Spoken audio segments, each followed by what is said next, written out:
Hello everyone, क्या हाल चाल। Welcome to my channel.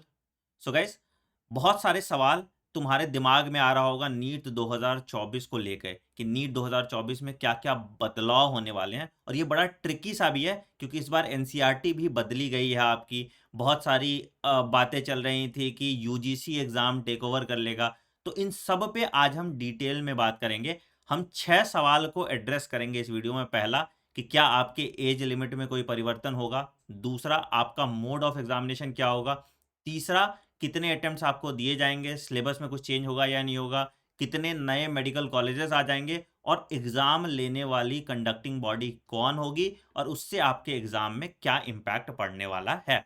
जो कुछ भी मैं आपको बताऊंगा वो तर्क के साथ बताऊंगा, लॉजिक के साथ बताऊंगा, रीजनिंग के साथ बताऊंगा। और आपको पता है कि मेरे प्रेडिक्शन जनरली गलत नहीं होते हैं, राइट।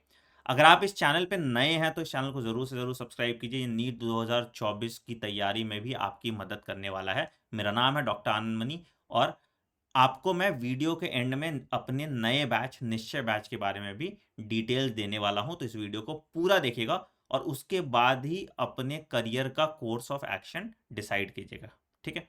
मैं शाम में 2 और वीडियो डालूंगा। बहुत ऐसे बच्चे मुझसे पूछ रहे थे कि सर ड्रॉप लेना है या नहीं लेना, पार्शियल ड्रॉप कैसे लेना है और कैसे अपनी नीट 2024 की जर्नी को आगे बढ़ानी है। और एक की अगर मैं नहीं एडमिशन लेना चाहता तो कौन कौन से करियर ऑप्शंस होंगे, तो ये वीडियो भी अगले 2 दिन में आ जाएगा।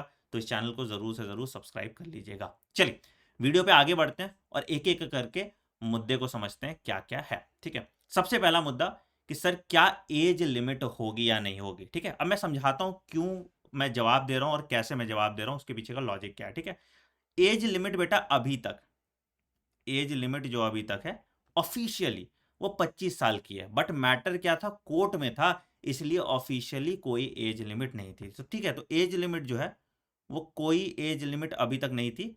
वैसे टेक्निकली तुम अगर ब्रोशर में देखोगे तो 25 साल लिखा रहता था, अपर एज लिमिट 25 साल लिखा रहता था, है ना। वैसे मैटर सुप्रीम कोर्ट में है तो उसके हिसाब से कोई एज लिमिट ऑफिशियली नहीं होती थी, ठीक है। इस साल जैसे कोई 30 साल का ही बच्चा तो नीट का एग्जाम दे सकता था और क्वालिफाई कर जाता तो उसको सरकारी सीट मिल जाती। अब नेक्स्ट ईयर क्या होगा बेटा, ठीक है। तो बेटा समझो कि एज लिमिट नहीं हो सकता नीट के एग्जाम में, क्योंकि नीट एग्जाम जो है सारे स्टेट्स को मिला के किया जा रहा है। तो बहुत सारे ऐसे स्टेट्स है, जैसे बिहार था, जैसे साउथ के स्टेट्स थे, वहां पे एज लिमिट नहीं होता था। तो आगे भी अगर ये एज लिमिट देंगे तो स्टेट वाले हंगामा करेंगे भाई कि हमारे बच्चों का क्या होगा, ठीक है। तो इसलिए एज लिमिट तो नहीं होगी, इसके लिए आप निश्चिंत थे। तो there will be no age limit, कोई अपर एज लिमिट नहीं होगी, ठीक है। तो मैं और क्लियर करता हूं, नो अपर एज लिमिट 2024 के लिए, ठीक है। वैसे ये मैटर अभी सुप्रीम कोर्ट में है और इसका फैसला आना बाकी है, ठीक है। लोअर एज लिमिट आपको पता है 17 साल की होती है, ठीक। चलिए दूसरा सवाल है सर आपका, क्या कि सर मोड ऑफ एग्जामिनेशन क्या होगा, ठीक है। अब मोड ऑफ एग्जामिनेशन क्या होगा बेटा, हर साल ये अफवाह फैलती है कि भाई एग्जाम ऑनलाइन हो जाएगा, ये हो जाएगा, वैसा हो जाएगा, वैसा हो जाएगा। नीट जितना बड़ा लेवल का एग्जाम है बेटा, उसको ऑनलाइन कंडक्ट करना बहुत डिफिकल्ट है, उसको फेजेस में कंडक्ट करना बहुत डिफिकल्ट है।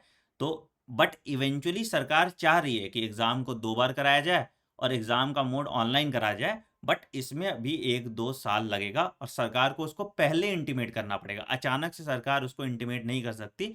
तो मोड ऑफ एग्जामिनेशन भी जो है बेटा, मोड ऑफ एग्जाम भी जो है उसमें परिवर्तन नहीं होगा, क्योंकि अचानक से उसको चेंज नहीं किया जा सकता। और इतना बड़ा एग्जाम कंडक्ट कराने के लिए वो इंफ्रास्ट्रक्चर चाहिए जो अभी सरकार के पास नहीं है। तो मोड ऑफ एग्जामिनेशन भी जो है वो ऑफलाइन ही होगा, जैसे इस साल हुआ है, ठीक है।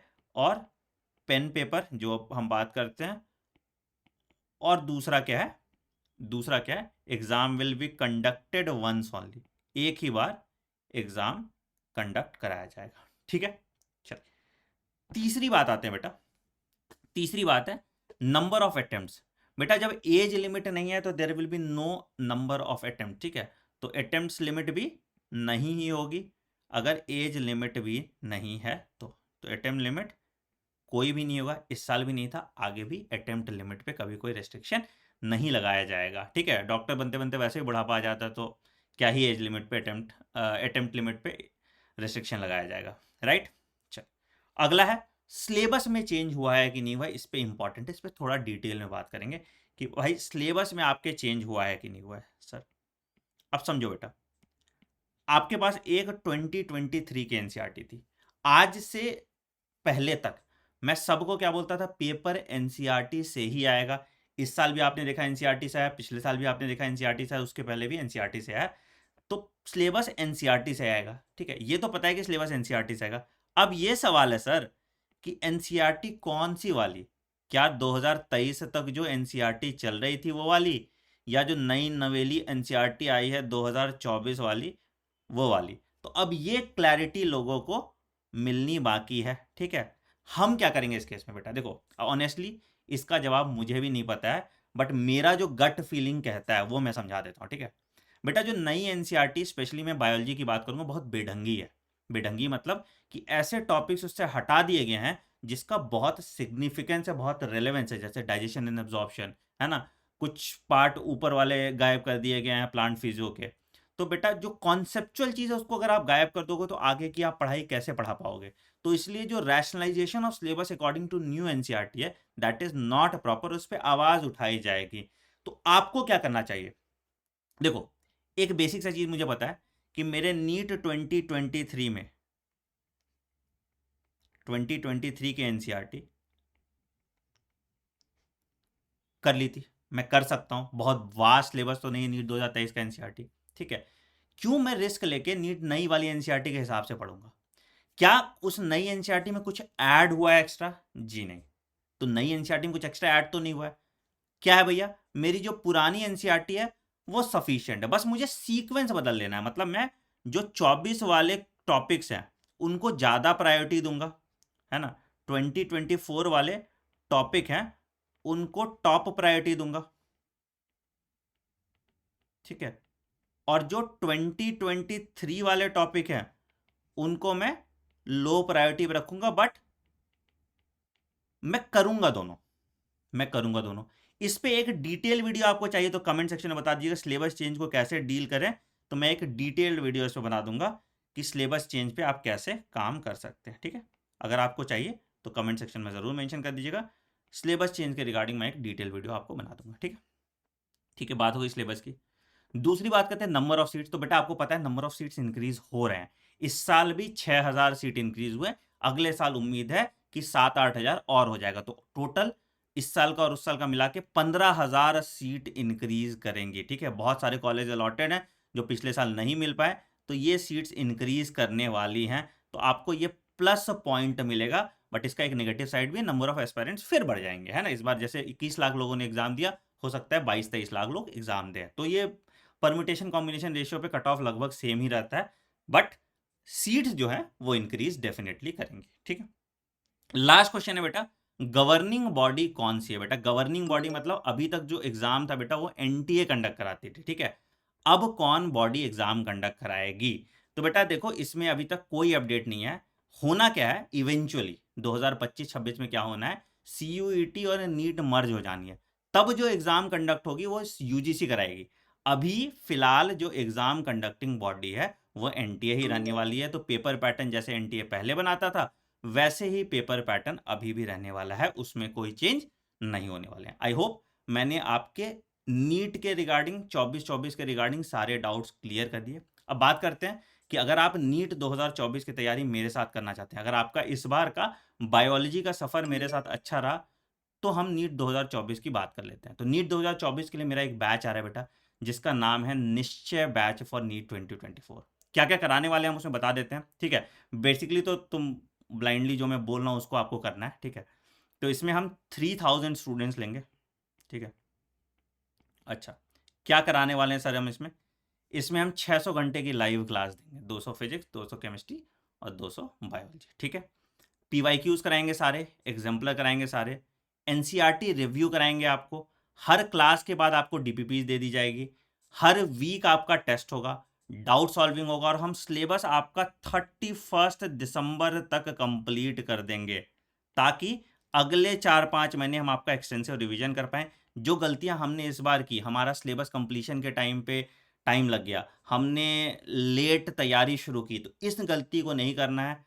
20 मई से मेरा बैच स्टार्ट हो रहा है, फटाफट इसमें इनरोल कर लेना है, क्योंकि सिर्फ 3000 सीट है। अब इनरोल कैसे करोगे मैं वो बता देता हूं, उससे पहले मैं एक टीचर की लिस्ट अपनी बताता हूँ, कौन टीचर्स पढ़ाने वाले हैं, वो जानना आपके लिए ज्यादा जरूरी है, ठीक है। क्या पढ़ाएंगे कैसे पढ़ाएंगे मेरे, उसके लिए मैं बैठा हूँ, है ना। I have cracked NEET exam, मुझे पता है एग्ज़ाम कैसे क्रैक कराया जाता है और मैंने खुद भी किया है, तो मेरे से अच्छा मेंटर तुम्हें नहीं मिल सकता, ठीक है? अच्छा, दूसरी चीज़ कि कौन-कौन टीचर्स पढ़ा रहे हैं, मैं वो आपको समझा देता हूँ। तो बेटा देखो, हमारे पास 4 फैकल्टीज़ हैं। बायोलॉजी मैं और नितिका मैम पढ़ाएँगे, आपने नितिका मैम से ही पढ़ा है, मुझसे ही पढ़ा है, ठीक है? तो ये हम दोनों बायोलॉजी पढ़ाएँगे। मुझे भी डेमो वीडियो देने की ज़रूरत है तो बता देना, ठीक है? ठीक है? फिज़िक्स आपका डॉक्टर पीयूष पंत सर पढ़ाएँगे। डॉक्टर पीयूष पंत सर बहुत रिनाउंड टीचर हैं, बहुत सारे सीनियर लोगों को उन्होंने मतलब बहुत सारे एक्स टॉपर्स को उन्होंने पढ़ाया है। आकाश इंस्टीट्यूट में पढ़ाया है, बहुत सारे प्रीमियर इंस्टीट्यूट में उन्होंने पढ़ाया है। दूसरा कि ये खुद एक डॉक्टर हैं, ठीक है? इन्होंने अपनी एमबीबीएस बीएचयू से की है, तो मतलब बहुत तगड़े तरीके से बहुत एक्सपीरियंस है इनको, 15 साल प्लस एक्सपीरियंस है, तो वो पढ़ाने वाले हैं फिज़िक्स और मैं गारंटी लेता हूँ, अभी तक मैंने जितने भी टीचर्स आपको रिकमेंड किए, सब के सब कितने मस्त हैं आपने देखा होगा। तो ये उन सब से भी बेटर है, ठीक है? तो फिज़िक्स पूरी की फिज़िक्स एक ही आदमी पढ़ाएगा ताकि आप उनसे एक्विंटेड हैं। हम खूब सारे क्वेश्चन प्रैक्टिस करेंगे, जो फिज़िक्स का फ़ोबिया है, उसको भगा देंगे। केमिस्ट्री के लिए आंचल अरोड़ा मैम है, ठीक है? जो आपकी पूरी केमिस्ट्री पढ़ाने वाली है। देखो नीट के बच्चों को फिज़िकल, ऑर्गेनिक और इनऑर्गेनिक अलग-अलग पढ़ने की ज़रूरत नहीं है, वो जेईई के लिए होता था, ठीक है? और आप अगर 3 टीचर से पढ़ेंगे, तो इनफैक्ट क्या होगा, आपका वो कनेक्ट नहीं बैठेगा। जैसे तुम बोलते हो सर आप ही फिज़िक्स और बायो केमिस्ट्री पढ़ा दो, है ना? तो वो कनेक्ट बिठाने के लिए आप एक ही टीचर से पूरी केमिस्ट्री पढ़िए और ma'am is the best. Ma'am भी बहुत ऑफलाइन इंस्टीट्यूट में बहुत पढ़ाया उन्होंने, काफ़ी इंटरैक्टिव हैं। आपके डाउट्स को एड्रेस करेंगे और आपके साथ मेहनत करेंगी। तो ये बहुत अच्छी बात है, बहुत डेडिकेटेड टीम हमारी है, ठीक है? जो आप पे फ़ोकस रहेगा और लिमिटेड स्टूडेंट्स में हम कोशिश करेंगे कि आपका सिलेक्शन कराया जाए, ठीक है? अब बात करते हैं कैसे आप सब्सक्राइब कर सकते हैं, कैसे आप एनरोल कर सकते हैं। तो बेटा बैच का नाम निश्चय बैच है, आप मेरे वेबसाइट पे जाएँगे anandmoney.in, ठीक है? यहाँ पे आपको निश्चय बैच दिख जाएगा, ठीक है? आप उसमें एनरोल कर लेंगे। एक प्राइस दिखा रहा होगा आपको 6999, ठीक है? इसको मत पे कीजिएगा, ठीक है? आप एक कोड लगा दीजिएगा यहाँ पे आनंद कोड, ठीक है? तो ये आ जाएगा 5499 का, ठीक है? आप हमारा ऐप भी है, ऐप हमारा आनंद मनी के नाम से ही है, ठीक है? तो आप ऐप भी डाउनलोड कर सकते हैं एंड्रॉयड पे, ठीक है? आईओएस पे कुछ दिन में आ जाएगा, आईओएस पे मतलब अगले वीक में आ जाएगा, ठीक है? दूसरा आईओएस पे मतलब बाय 15th मई तक आईओएस पे भी आ जाएगा, ठीक है? और हमारा वेब पे भी, तुम लैपटॉप पे देखना चाहते हो, तो वेब पे भी anandmani.com पे तुम क्लास देख सकते हो, ठीक है? एक आईडी से एक ही बच्चा क्लास देख पाएगा, तो ये सब तिकड़म मत करना कि मल्टीपल आईडी से लॉगिन कर लिए, ठीक है? तो यही पूरा कोर्स मॉड्यूल है, यही सब कुछ हम करने वाले हैं। शेड्यूल मैं तुम्हें बता देता हूँ, शेड्यूल बेटा क्लास की आपकी जो टाइम होगी, वो बायोलॉजी आपकी 9 AM टू 10:30 AM, ठीक है? फिर उसके बाद फिजिक्स आपका 11 AM टू 12:30 PM और केमिस्ट्री आपका 1 PM टू 2:30 PM। क्लास के बाद आपको डीपीपी दे दी जाएगी और इवनिंग में इसका डिस्कशन हो जाएगा, ठीक है? तो शुरू की क्लासेस में तो कम क्वेश्चन बनेंगे, तो डीपीपी छोटी होगी, तो डिस्कशन जल्दी खत्म हो जाएगा। बट धीरे-धीरे हम डिस्कशन का टाइम बढ़ा देंगे और हम कोशिश करेंगे एग्ज़ाम खत्म होते-होते तक आप 25,000 क्वेश्चन करें। हमारा अप्रोच थ्योरी बेस्ड अप्रोच नहीं होगा, हमारा अप्रोच प्रैक्टिस बेस्ड अप्रोच होगा कि कम टाइम में आपके कॉन्सेप्ट को कैसे एनहांस किया जाए, आपकी प्रैक्टिस टेकिंग एबिलिटी को कैसे एनहांस किया जाए, ठीक है? बाकी सारे डिटेल्स आपको मेरे टेलीग्राम चैनल t.me/anandmani001 पे मिल जाएगा। हेल्पलाइन नंबर है, वहाँ पे भी आप फ़ोन कर सकते हैं और निश्चय बैच में एनरोल कर सकते हैं। कुछ और भी क्वेरीज़ हैं, कुछ और भी समस्याएँ हैं, तो आपको कमेंट सेक्शन में मेंशन कीजिए। वीडियो पसंद है तो वीडियो को लाइक कीजिएगा, चैनल को सब्सक्राइब कीजिए और बेल आइकन दबा दीजिए ताकि आप कोई नोटिफिकेशन मिस ना करें। मिलते हैं हम अगली वीडियो में। Take care, bye bye, have a great day. Thank you.